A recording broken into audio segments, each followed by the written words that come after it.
The Galactic Council had existed for 12,000 years. It was made of 97 species from across the known universe. They had seen empires rise and fall. They had watched stars die and new worlds form. They believed they understood everything about survival in the cold darkness of space. They were wrong. When human explorers first appeared on their sensors, the Council studied them with mild curiosity. These strange beings came from a small blue planet orbiting an unremarkable yellow star. The Council's scientists ran their standard analysis. The results made them laugh. Humans were soft. They had no natural armor, no claws, no venom. They could not see in the dark like the. They could not breathe underwater like the.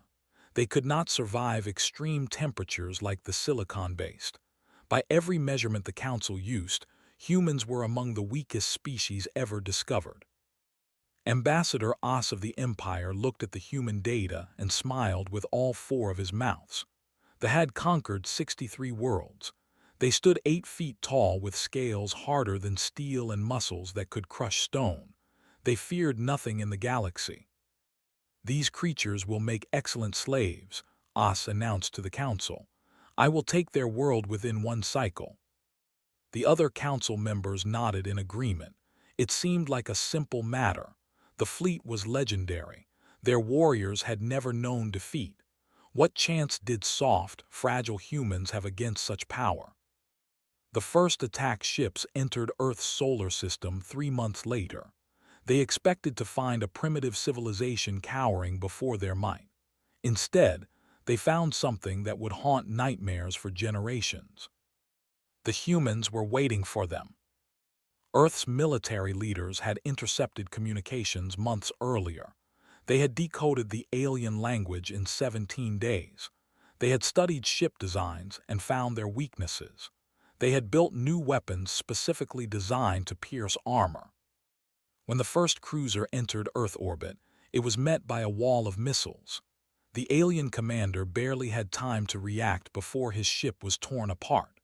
Within hours, the entire attack fleet was debris floating in the void. Os could not believe the reports. He sent a larger fleet, then another. Each time the humans adapted. Each time they found new ways to fight.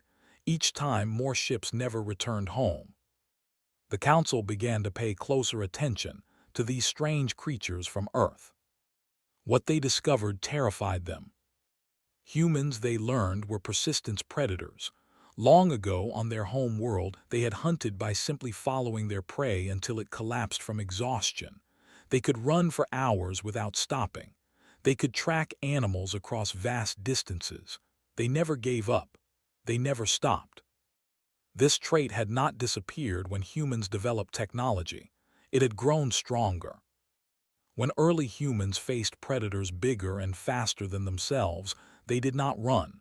They picked up rocks. They sharpened sticks. They made fire. They took every disadvantage and turned it into strength. The Council's historians dug deeper into human history. What they found made even the bravest species tremble. Humans had survived ice ages that froze their world. They had survived plagues that killed half their population. They had survived wars that devastated entire continents. Every time disaster struck, humans did not simply endure. They came back stronger. On their home world, humans had hunted every other predator to near extinction.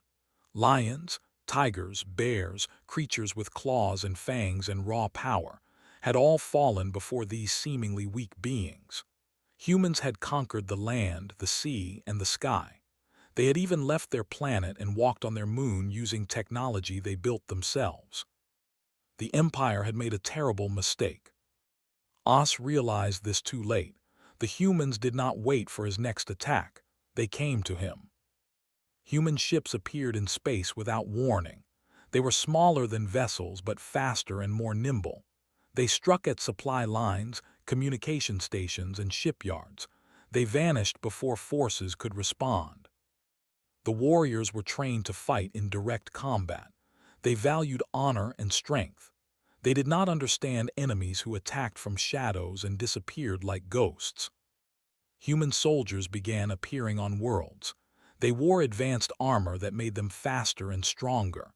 They carried weapons that could punch through scales. They fought not with brute force, but with terrifying precision. A warrior might be stronger than a human in raw power, but humans did not fight fair. They used tactics, traps, and technology. They attacked at night when vision was weakest. They poisoned water supplies. They turned captured technology against its creators. Most disturbing of all, the humans seemed to enjoy the challenge. Council observers reported seeing human soldiers smile as they charged into battle. They laughed in the face of danger. They treated war not as horror, but as a problem to be solved. They were creative in violence in ways no other species had ever been. The great empire, which had conquered worlds for 10,000 years, began to crumble. Oz sent desperate messages to the Galactic Council. He demanded help. He insisted that all species unite against the human threat. The Council debated for days. Finally, High Counselor of the spoke. They were the oldest in species in the Council. They had watched civilizations rise and fall long before most other species had discovered fire. "We have studied humans carefully," said. "We have made a grave error in judgment. These beings are not weak. They are the most dangerous species we have ever encountered." The council chambers fell silent. Continued. On their world, humans are what is called an apex predator. They sit at the top of their food chain. Nothing hunts them. They hunt everything else. But what makes them truly terrifying is how they achieve this status. She gestured to the display screens, which showed human history. They did not evolve to be the strongest. They evolved to overcome the strongest. Every challenge made them more capable. Every enemy taught them new ways to fight. They are adaptation itself given form. The council watched images of human achievements. They saw cities rising from deserts. They saw ships crossing vast oceans. They saw aircraft filling the skies. They saw spacecraft reaching for the stars. In less than 10,000 years, they went from stone tools to nuclear weapons, from wooden boats to faster-than-light travel. No other species in the galaxy has advanced so quickly. And do you know why? His ancient eyes swept across the gathered representatives. Because they never stopped competing, with their environment, with other species, with each other. They are locked in an eternal race to improve, to grow stronger, to become more capable. This is their nature. This is what they failed to understand. Oz shouted from his seat. "Then help us destroy them, combine all our fleets." Shook her head slowly. "That would be suicide. We have calculated the scenarios. Even if every species in this council united against humanity, our victory would not be certain. And even if we somehow won, the cost would be beyond imagination." She paused, letting her words sink in. "But more importantly, we would not win. We would break against them like waves against a cliff, because every time we struck, they would learn, they would adapt, they would find our weaknesses, and they would never, ever stop coming." The council sat in stunned silence. "What do we do then?" asked a representative from the collective. Smiled, though there was no joy in it. "We do what they should have done from the beginning. We make peace. We offer friendship. We invite them to join our council." Os exploded in rage. "Invite them, after what they have done to my people." "Your people attacked them first," reminded him coldly. "They were defending themselves, and they have shown remarkable restraint. They have not pursued them to their home worlds. They have not sought genocide. They have only struck at military targets." This was true, and everyone knew it. Despite their capacity for violence, humans had not destroyed civilian populations.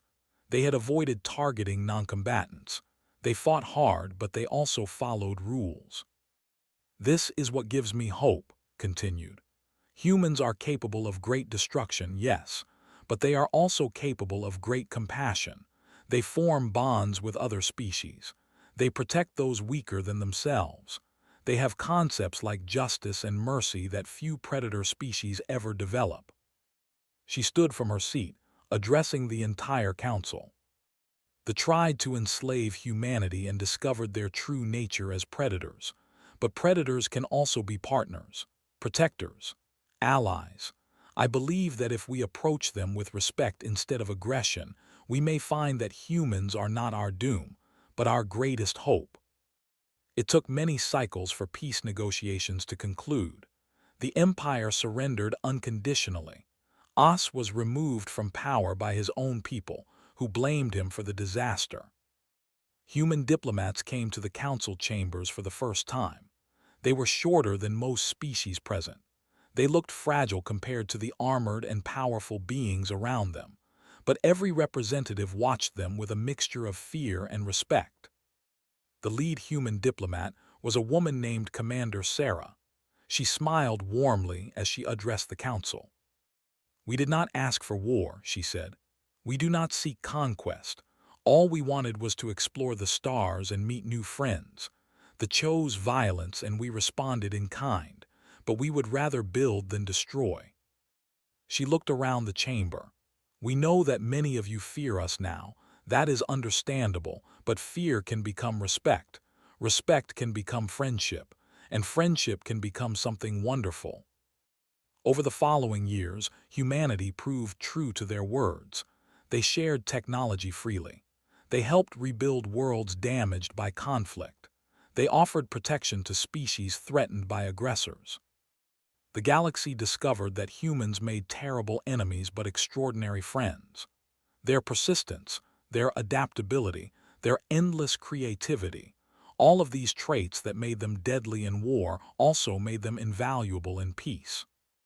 Human doctors developed cures for diseases that had plagued other species for. Human engineers designed ships faster than anyone had thought possible. Human artists created works that moved beings across the galaxy to tears. And whenever a new threat emerged from the dark spaces between stars, humanity stood ready to face it. The Galactic Council had existed for 12,000 years. It had seen many things, but it had never seen anything like humanity. These apex predators from a small blue world had arrived in the galaxy and changed everything. Some species still whispered warnings to their children.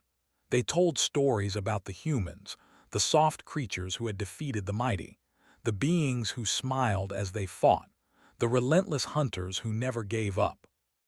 But increasingly, those stories ended differently than they began. "Never pick a fight with humanity," the stories concluded. "But if you earn their friendship, you will never face the darkness alone." The true apex predators of the stars had found their place among the galactic community, and the galaxy would never be the same.